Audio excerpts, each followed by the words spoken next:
بسم اللہ الرحمن الرحیم۔ السلام علیکم۔ حضرت علی کا فرمان ہے، نمبر 1، جو شخص تمہارے خون میں سے نہ ہو مگر پھر بھی تم کو عزت اور پیار دے تو بے شک وہ تمہارے لیے بہترین رشتہ ہے۔ نمبر 2، اپنے دل میں اتنی نفرتیں مت رکھو، کیونکہ جس دل میں نفرت ہوتی ہے اس دل میں اللہ نہیں بستا۔ نمبر 3، تمہارا اپنا وہ ہے جو کسی اور کے لیے تمہیں نظر انداز نہ کریں۔ نمبر 4، پریشان مت ہوا کرو، ٹھوکر ہمیشہ انہیں ہی لگتی ہے جنہیں اللہ تھامنا چاہتا ہو۔ اللہ تعالیٰ ہم سب کے لیے آسانیاں پیدا کرے اور آپ کے اہل و عیال کو اپنے حفظ و امان میں رکھے، آمین۔ آج انشاءاللہ سورۃ طٰہٰ کی آیت نمبر 77 سے سٹارٹ کریں گے۔ اس کا ترجمہ اور تفسیر تفہیم القرآن سے بیان کروں گی جو اہل سنت جماعت کے لیے ہے۔ اعوذ باللہ من الشیطان الرجیم، بسم اللہ الرحمن الرحیم۔ ہم نے موسیٰ پر وحی کی کہ اب راتوں رات میرے بندوں کو لے کر چل پڑ اور ان کے لیے سمندر میں سے سوکھی سڑک بنا لے، تجھے کسی کے تعاقب کا ذرا خوف نہ ہو اور نہ سمندر کے بیچ سے گزرتے ہوئے ڈر لگے۔ اس کی تفسیر ہے، بیچ میں ان حالات کی تفصیل چھوڑ دی گئی ہے جو اس کے بعد مصر کے طویل زمانہ قیام میں پیش آئے۔ ان تفصیلات کے لیے ملاحظہ ہو سورہ اعراف رکوع نمبر 15 16، سورہ یونس رکوع نمبر 9، سورہ مومن رکوع نمبر 3 سے 5 اور سورہ زخرف رکوع نمبر 5۔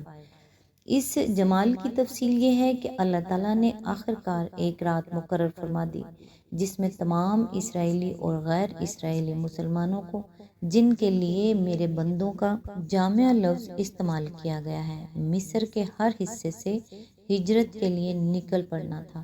یہ سب لوگ ایک طے شدہ مقام پر جمع ہو کر ایک قافلے کی صورت میں روانہ ہو گئے۔ اس زمانے میں نہر سوئز موجود نہ تھی۔ بحر احمر سے بحر روم یعنی میڈیٹرینین تک کا پورا علاقہ کھلا ہوا تھا، مگر اس علاقے کے تمام راستوں پر فوجی چھاؤنیاں تھیں جن سے بخیریت نہیں گزرا جا سکتا تھا۔ اس لیے حضرت موسیٰ علیہ السلام نے بحر احمر کی طرف جانے والا راستہ اختیار کیا۔ غالباً ان کا خیال یہ تھا کہ سمندر کے کنارے کنارے چل کر جزیرہ نما سینا کی طرف نکل جائیں، لیکن ادھر سے فرعون ایک لشکر عظیم لے کر تعاقب کرتا ہوا ٹھیک اس موقع پر آ پہنچا جبکہ یہ قافلہ ابھی سمندر کے ساحل ہی پر تھا۔ سورہ شعراء میں بیان ہوا ہے کہ مہاجرین کا قافلہ لشکر فرعون اور سمندر کے درمیان بالکل گھر چکا تھا۔ عین اس وقت اللہ تعالیٰ نے حضرت موسیٰ علیہ السلام کو حکم دیا کہ اضرب بعصاک البحر، یعنی اپنا عصا سمندر پر مار۔ فن فلکن فکان کل فرق کالطود العظیم، یعنی فوراً سمندر پھٹ گیا اور اس کا ہر ٹکڑا ایک بڑے ٹیلے کی طرح کھڑا ہو گیا، اور بیچ میں صرف یہی نہیں کہ قافلے کے گزرنے کے لیے راستہ نکل آیا بلکہ بیچ کا یہ حصہ اوپر کی آیات کے مطابق خشک ہو کر سوکھی سڑک کی طرح بن گیا۔ یہ صاف اور صریح معجزے کا بیان ہے اور اس سے ان لوگوں کے بیان کی غلطی واضح ہو جاتی ہے جو کہتے ہیں کہ ہوا کے طوفان یا جوار بھاٹے کی وجہ سے سمندر ہٹ گیا تھا۔ اس طرح جو پانی ہٹتا ہے وہ دونوں طرف ٹیلوں کی صورت میں کھڑا نہیں ہو جاتا اور بیچ کا حصہ سوکھ کر سڑک کی طرح نہیں بن جاتا۔ مزید تشریح کے لیے ملاحظہ ہو تفہیم القرآن جلد نمبر 100 الشعراء حاشیہ نمبر 47۔ آیت نمبر 78۔ پیچھے سے فرعون اپنے لشکر لے کر پہنچا اور پھر سمندر ان پر چھا گیا جیسا کہ چھا جانے کا حق تھا۔ اس کی تفسیر ہے، سورہ شعراء میں بیان ہوا ہے کہ مہاجرین کے گزرتے ہی فرعون اپنے لشکر سمیت سمندر کے اس درمیانی راستے میں اتر آیا۔ آیت نمبر 64 اور 66 یہاں بیان کیا گیا ہے کہ سمندر نے ان کو اور اس کے لشکر کو دبوچ لیا۔ سورہ بقرہ میں ارشاد ہوا ہے کہ بنی اسرائیل سمندر کے دوسرے کنارے پر سے فرعون اور اس کے لشکر کو غرق ہوتے دیکھ رہے تھے۔ آیت نمبر 50۔ اور سورہ یونس میں بتایا گیا ہے کہ ڈوبتے وقت فرعون پکار اٹھا، آمنت انہ لا الہ الا الذی آمنت بہ بنو اسرائیل وانا من المسلمین، یعنی میں مان گیا کہ کوئی خدا نہیں ہے اس خدا کے سوا جس پر بنی اسرائیل ایمان لائے ہیں، اور میں بھی مسلمانوں میں سے ہوں، مگر اس آخری لمحے کے ایمان کو قبول نہیں کیا گیا، اور جواب ملا، الآن وقد عصیت قبل وکنت من المفسدین فالیوم ننجیک ببدانک لتکون لمن خلفک آیاتا، یعنی اب ایمان لاتا ہے اور پہلے یہ حال تھا کہ نافرمانی کرتا رہا اور فساد کیے چلا گیا، اچھا آج ہم تیری لاش کو بچائے لیتے ہیں تاکہ تو بعد کی نسلوں کے لیے نشان عبرت بنا رہے۔ سورہ یونس آیت نمبر 90 سے 92۔ آیت نمبر 79، فرعون نے اپنی قوم کو گمراہی کیا تھا، کوئی صحیح رہنمائی نہیں کی تھی۔ اس کی تفسیر ہے، بڑے لطیف انداز میں کفار مکہ کو متنبع کیا جا رہا ہے کہ تمہارے سردار اور لیڈر بھی تم کو اسی راستے پر لیے جا رہے ہیں جس پر فرعون اپنی قوم کو لے جا رہا تھا۔ اب تم خود دیکھ لو کہ یہ کوئی صحیح رہنمائی نہ تھی۔ اس قصے کے خاتمے پر مناسب معلوم ہوتا ہے کہ بائبل بیانات کا بھی جائزہ لے لیا جائے تاکہ ان لوگوں کے جھوٹ کی حقیقت کھل جائے جو کہتے ہیں کہ قرآن میں یہ قصے بنی اسرائیل سے نقل کر لیے گئے ہیں۔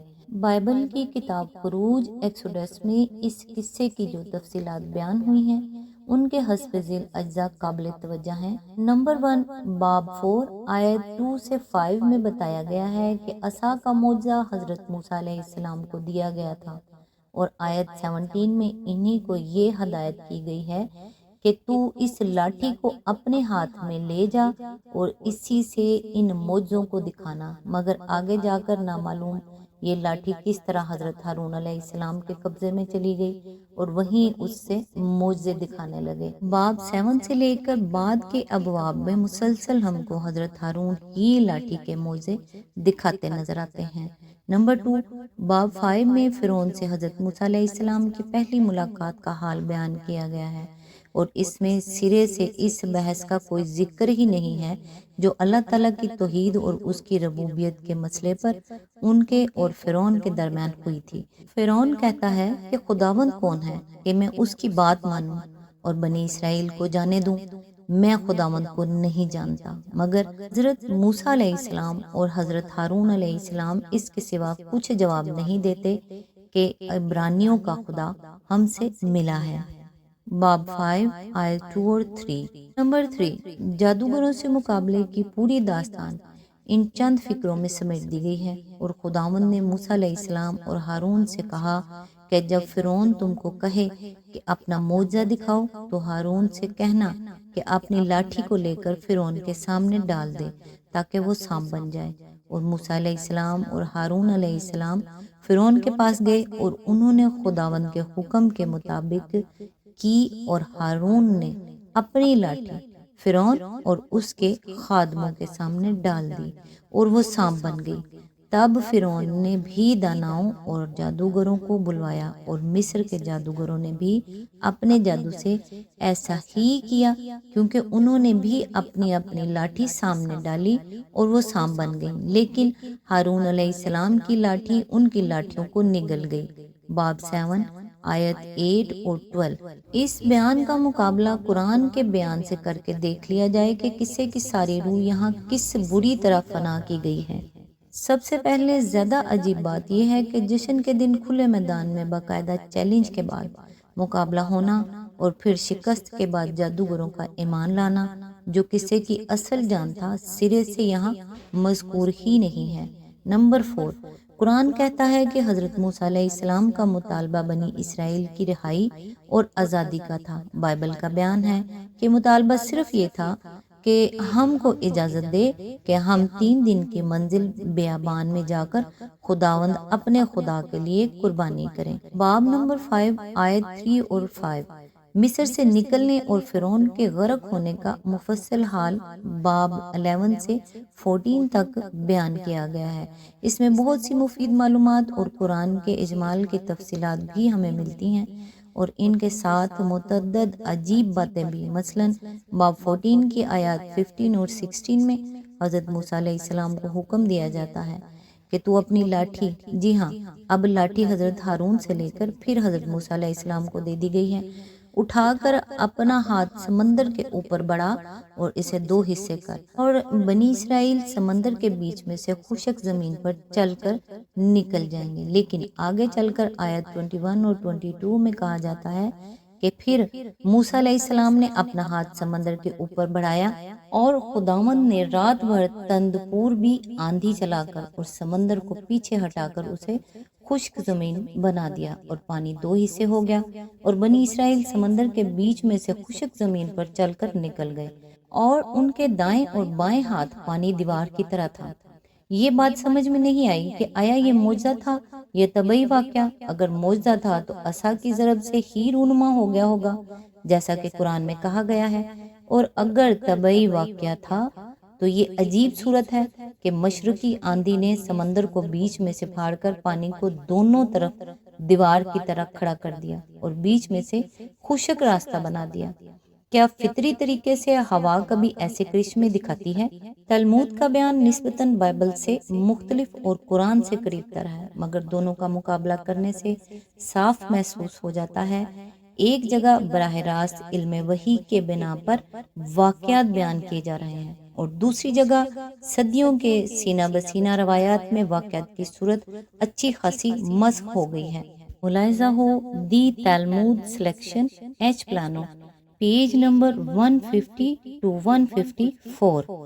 آج تک کے لیے بس اتنا ہی۔ نیکسٹ انشاءاللہ آیت نمبر 80 سے سٹارٹ کریں گے۔ تب تک کے لیے دعاؤں میں یاد رکھیے گا۔ اللہ حافظ۔